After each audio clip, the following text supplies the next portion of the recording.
Thunder and the Pacers tonight. How about this? OKC goes on the road. They're 7.5-point favorites over the Pacers, and a total that's up a little bit from 229.5 to 232.5. Why not? Look at some of those scores from last night. Everybody seeming like they're scoring here. Anticipated starting lineups here for OKC: SGA, Wallace, Dort, Holmgren, and Hartenstein. Then for the hometown team, the Pacers: Nembhard, Mathurin, Nesmith, Siakam, and Jackson. Heavy favorite for those champs after a ring night victory just a few short nights ago.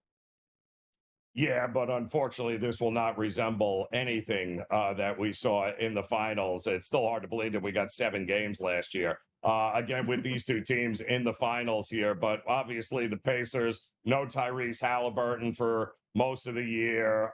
They lost Miles Turner to free agency. So while the Thunder will look very familiar, this Pacers team's got some figuring out to do. And yeah, this could be a rough night for them to start the season.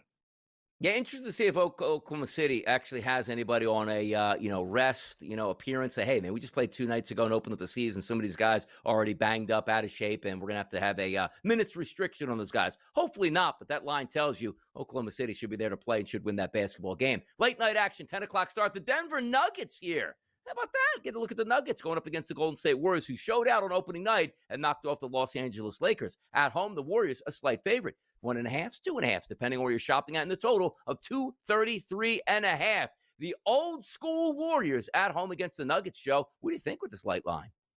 Yeah, this is going to be an interesting one, right? Nuggets, again, I think are completely Yeah. undervalued, and it's hard to believe that that is the case here. But hey, the Golden State Warriors, if they have the same kind of effort from Jimmy Butler and company there, and Steph Curry that they did in Game One, this is going to be a dogfight here. Feels like we might get a few more extra points here tonight than we got in Game One with the Warriors. By the way, OKC back-to-back standalone games here for the champions of the NBA. Ring night was good. They picked Yep. up against the Houston Rockets. We'll see if they can do the same. And also getting that first look there at Nikola Jokic tonight and see how that one plays out. So 2 good games on the docket tonight and then a full slate on a Friday, which again is a football Friday. By the way, Joe, how do we feel about some of these scores coming across the past couple nights in the NBA? It feels like get that dart out and throw it up against the wall, man. Well, yeah, it's early season, not a lot of sacrificing of the body right now, Donnie. By the way, how about this next question here on this? LeBron James announces his retirement before the 2026-2027 season that starts, which is interesting. Yes is at 34 cents, which means $100 you plunk down, Joe, $195 will be your profit as it pays back $295. For me, I look at LeBron James. He's already going through it right now with sciatica. That just means you're getting old at this point. You're looking at this as Luka's team, and also the Lakers, usually it's like, hey, man, we want you back as long as possible. Now they're not even extending LeBron James. Like, no, just pick up your player options so we have 1 year to deal with this right now. I firmly believe LeBron James is not going to retire, let's just say, right after the season. I do think LeBron James does want to have a victory tour, and I do think next year could possibly his last season. I'm going to say, you know what? I'll bet the yes, and I'll take the $195 profit here on LeBron James announcing that retirement here before the season starts. I think he'll do it. I do. I agree, Donnie. I think it's absolutely in the works already. So this would not shock me in Yeah. any way, shape, or form. Listen, dealing with a sciatica now. The team it clearly has issues across the board. And if things don't start to work out this season for them, in other words, they don't look like they're going to make the postseason, I think that announcement could happen, Donnie, and then all of a sudden the farewell tour begins for LeBron James.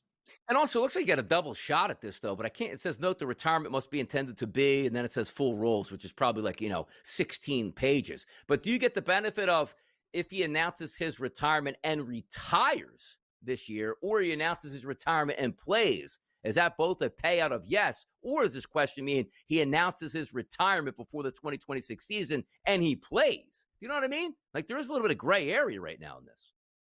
Yeah, there is a little bit Yeah. of gray area, but the last I saw, I think the recent odds check was somewhere around a 33% chance of retirement before the 26-27 season. Yeah. This has continually been going up, Donnie. It started at around 26-27%, but now the probability closer to 33. And I just think Yeah. the longer he is not on that court, the higher this is going to get. This is one of those invest early and cash out before it happens. Now, do we have the graphic up here for the LeBron tweet that we sent out earlier today on that market? There we go. So we got to post it. Will LeBron James announce his retirement before the 2026-2027 season? No. 25% yes, Joe.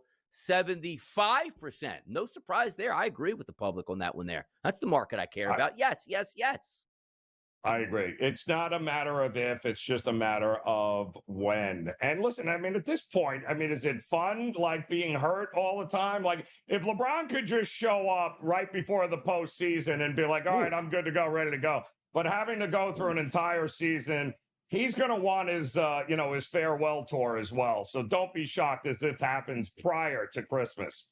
That's the way it gets down. Now, tonight, we're looking for a bounce back tonight, Joe.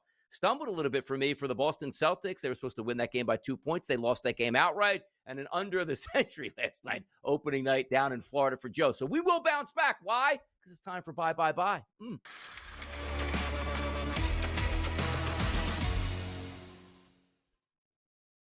Crank it up, Joe. We going back to the NBA? Where are we going tonight? So many options tonight for a best bet. How about it? I'm still laughing at it.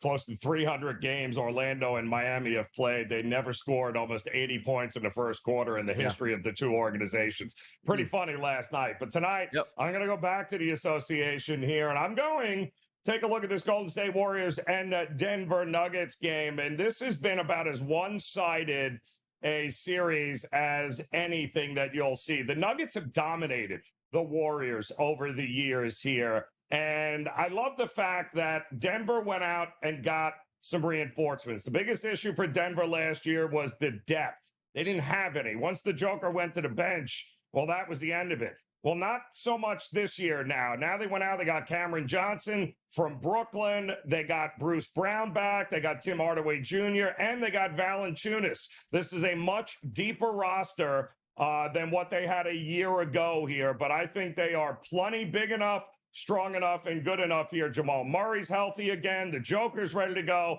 I think it's too much here. I think Denver wins this game, and at this price, I got no problem backing them going up against the AARP Golden State Warriors. Give me the Nuggets on the money line here tonight.